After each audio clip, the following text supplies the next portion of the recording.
Hello, hello from Khiva, the last stop of this amazing itinerary of Uzbekistan.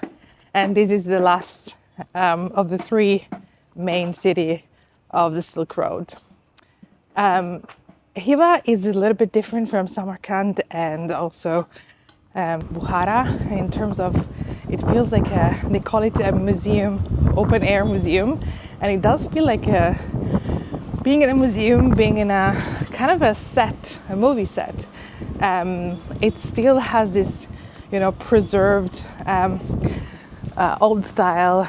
There are like mud-made houses, and it really feels like being in another era in the ancient times.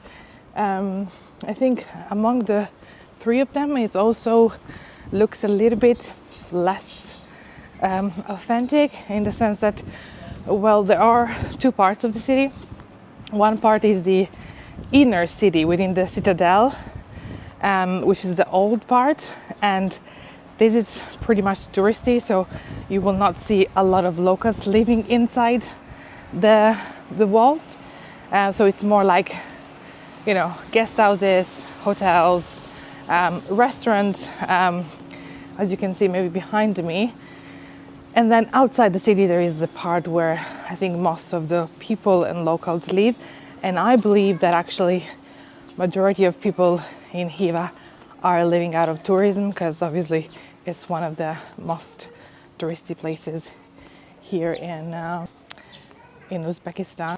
Khiva is also known, and I would say from a dark side perspective, of being one of the slave capital of Uzbekistan and of the Silk Road.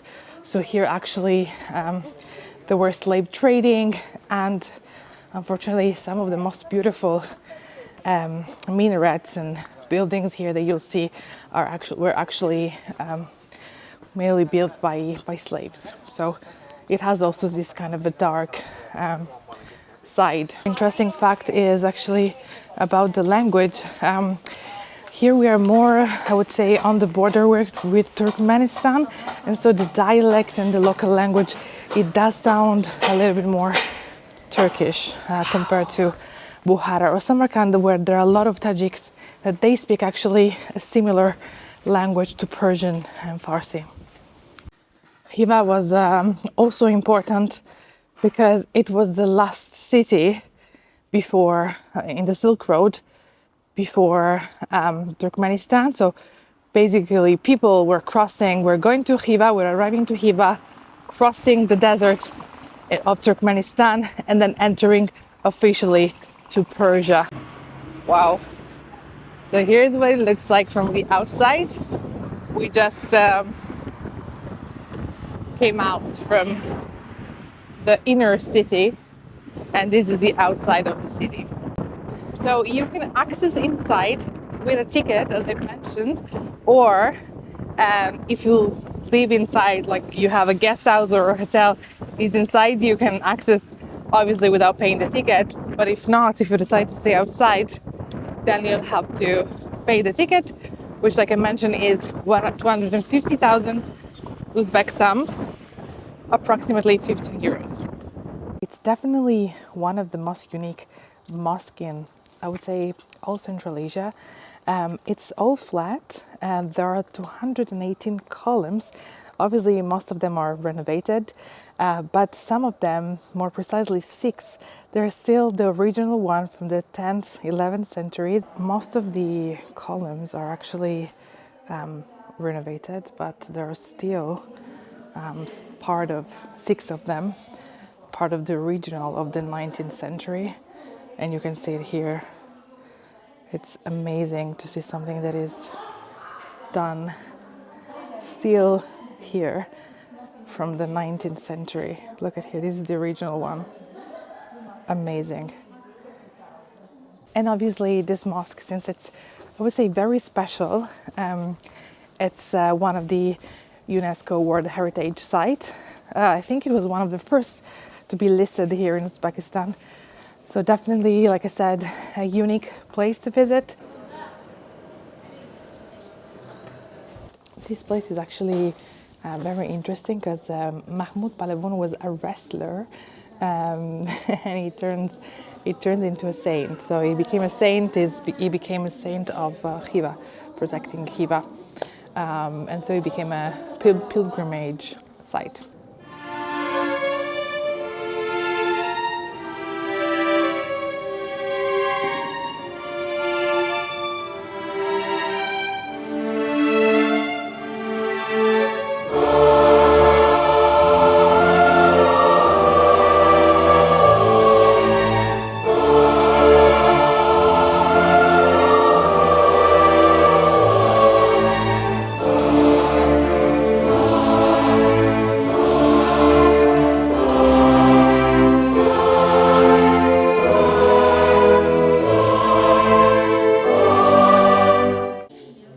So this mosque is actually one of the most beautiful example of Khivan architecture of the 19th century.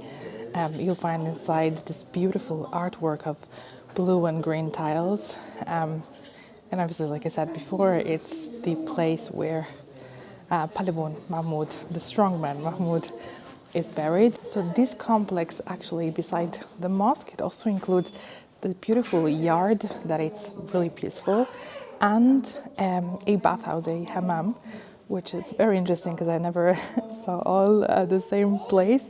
But it also includes an hammam. I think right now it's obviously not open, but the complex included as well and a hammam.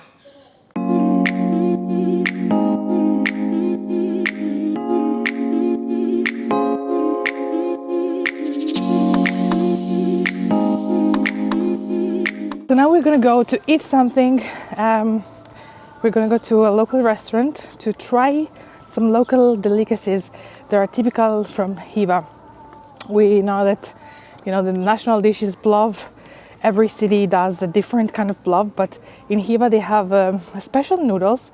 There are green noodles with meat, obviously, on top, and basically. It's the noodles are made with dill, so that's what makes them green. They're delicious. I tried it yesterday, but I want to try it in a new place now, and also we'll show you some other typical things on the menu that you can try when you come and visit Khiva.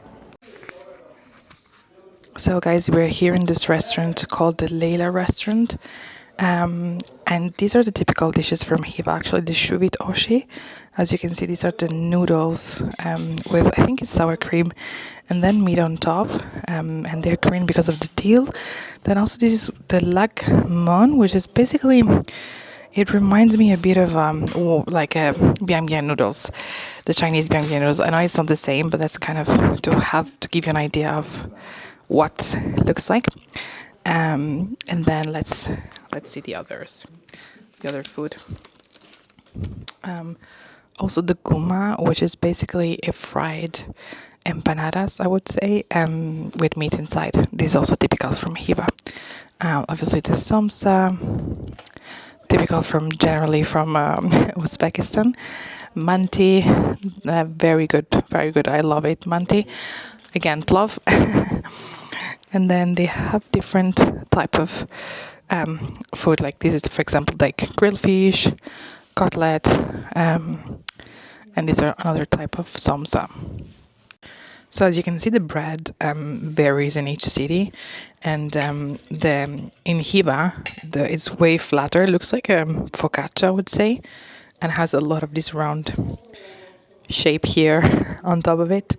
I think I really like it. Actually, it's way better than the big one from Samarkand. I think it's just easier to eat and digest. So again, you should try it on here. This is the Khiva bread.